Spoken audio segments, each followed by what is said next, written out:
both painful and humiliating to watch the media coverage of Donald Trump's recent visit to Beijing because it amply demonstrated America's decline as a great power relative to China.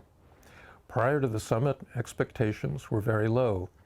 Trump was in a weakened position, beset by inflation and declining popularity. Is this Francis himself? Yes, I'm kind of interested in this take. Is this the end of history guy? Listen, I think it's important to understand this, okay? Francis Fukuyama is very, very misinterpreted.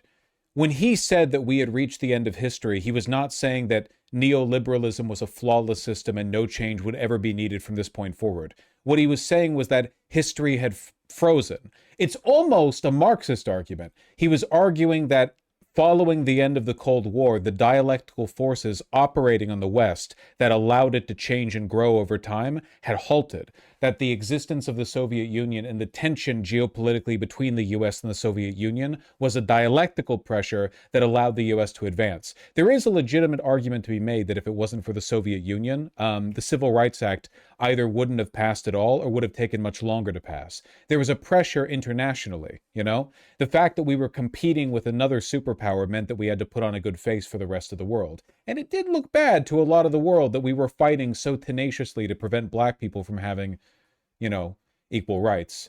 But in the absence of a Soviet Union, maybe we would have just shrugged and gone like, you know, whatever, sucks. Not like there's another casino in town, right? The extent to which the Soviet Union put this pressure on the United States is like widely debated. I don't think that it was like the single force operating. I think we would have had the Civil Rights Act eventually anyway. I think it would have taken a little longer maybe.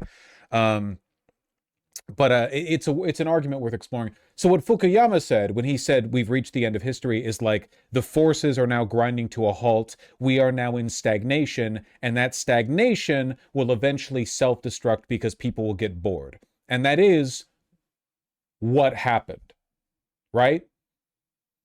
Like neoliberalism did kind of congeal and then fail to make arguments for its own existence and then imploded because enough Americans got bored and decided to blow it up. You know? You're crediting the Soviets with something black Americans did? You don't need to fucking break your back reaching to misinterpret me. Black Americans protested for the right. You might as well say, well, black Americans didn't do it. LBJ did. He's white. No, come on. It's a tandem of forces. It's a intersectional alliance of interests. Soviet Union, you know, they put pressure. So like Mark Fisher said in his book, Capitalist Realism. Sure, I mean, he said a lot of things in that book. But yes, yeah, to an extent, yeah. While seeking Chinese help in getting out of the Iran trap that he had created for himself. Xi, on the other hand, had forced Trump to back down in his trade war the year before, with China showing strong export growth in the face of Washington's relatively weak response. Soviet whataboutism just wasn't a serious factor from what I can tell. I don't think it was whataboutism. It's like, how do I put this? During the Cold War, the Middle East, South Asia, and Africa were emerging power blocks that the Soviet Union and America fought over for influence. And it did look pretty bad to the world that we were like spraying black people with fire hoses.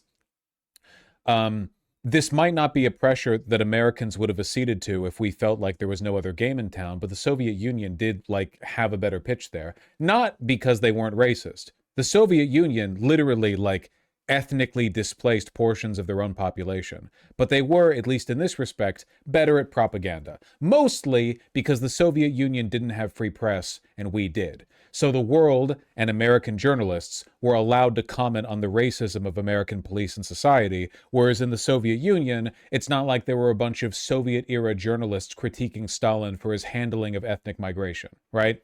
So in this respect, the Soviets kind of out-bastarded us, but you know, they put pressure either way. And so it was. Trump returned to Washington with very little to show for his visit.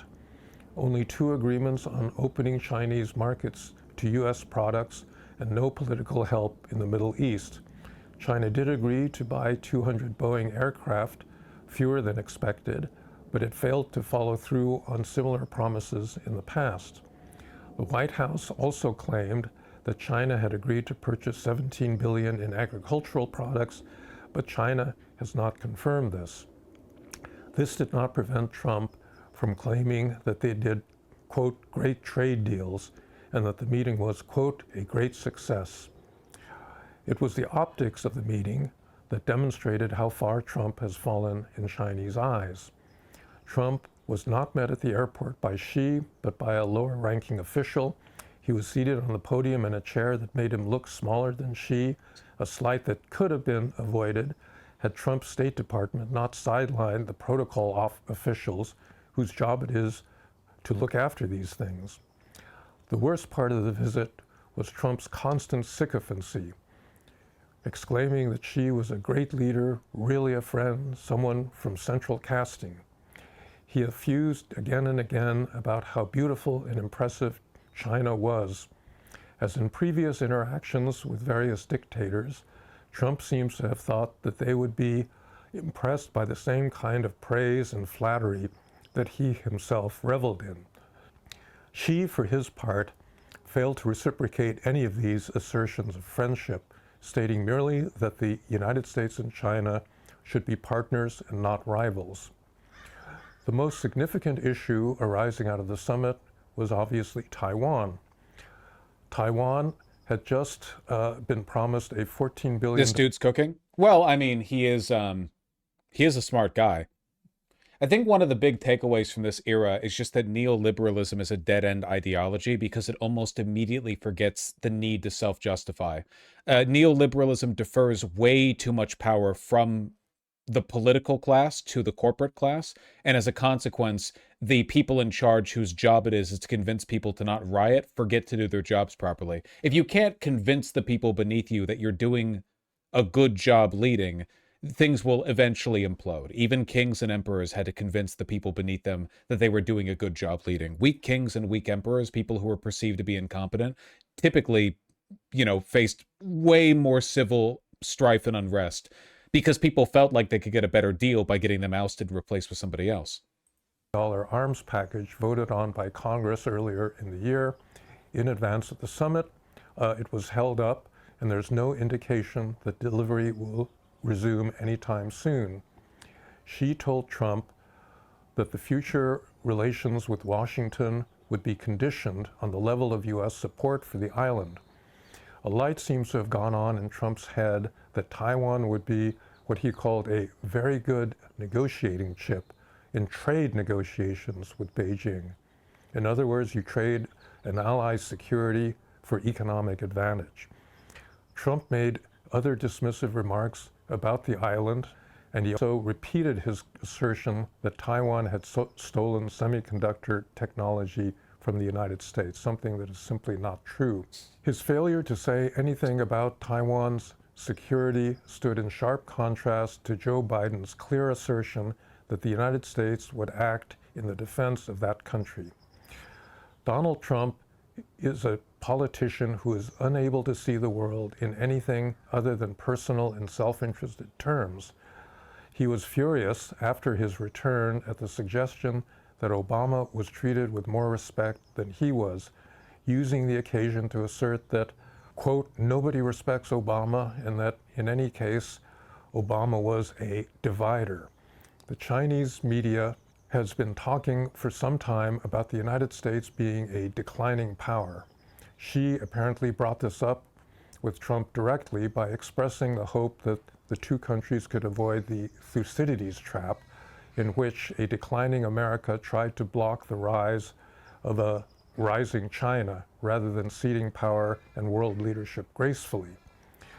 Trump immediately interpreted Xi as agreeing with him that America was in decline under Joe Biden, but it was great again now that he was president. As usual, Trump reserves his greatest anger and hostility for his domestic opponents and not the leaders of the world's great dictatorships. The truth of the matter, which the Chinese understand very well, is something of the opposite. American decline is a direct product of Trump's rise since 2016. It is as if Trump had decided to do everything in his power to weaken the United States vis-a-vis China. He has polarized an already polarized country as no previous president. He's cut funding for basic scientific research and attacked American universities, which are the best in the world. He has gotten the United States involved in an unnecessary war in the Middle East and has depleted stocks of advanced American munitions, which could be useful in a conflict in East Asia. He and his colleagues have openly stated that their domestic opponents, the Democrats— It is a very cozy video, you're not wrong. The narrative national decline, you know, delivered in an ASMR voice, are a far greater threat to the future of the United States than either China or Russia. Trump has also systematically sought to undermine the U.S. alliance system. It's nice to listen to a bit of sanity backed by a bit of nature sounds. Yeah, I do worry though. Fukuyama's a smart guy, but I really, and maybe this is my limited imagination, but I feel like many people will be able to understand why things went wrong and how they went wrong, but will not be able to articulate a solution because all of the potential suggestions sound too radical. You know what I mean? It's kind of like how it used to be if you asked a climate scientist what could be done to prevent global warming, you know, the global temperature from hitting 2 degrees Celsius above pre-industrial norms, they would give you a bunch of like legitimate explanations and reasons why it should be done and like ways to prevent it and so on. But now if you did that, they would just look at you with tears in their eyes and shake their head. Not because we couldn't do it. We could. It's just, it's not like doable. To prevent us from hitting 2 degrees Celsius above pre-industrial norms would require, at the very least, overwhelming political upheaval and violence. And they know that's not feasible, so they don't even bother saying it. Like at this point, we're fighting for scraps at the upper margins of what, 2.5 degrees Celsius? Likewise, when it comes to like repairing democracy, I really don't think a lot of liberals, even good liberals, Fukuyama's a good liberal, he believes in liberalism. I don't think they understand, or at least don't agree with me, or wouldn't agree with me, on how far you would need to go to fix this. You know what I mean? He's a neocon, though? He's not really a neocon. He was. He's been a bit disillusioned. I don't know. You can't really be a neocon, really, ideologically, but also critique the neoliberal, I guess, hamstringing of America, because if so, you'd be critiquing your own ideology. He has shifted.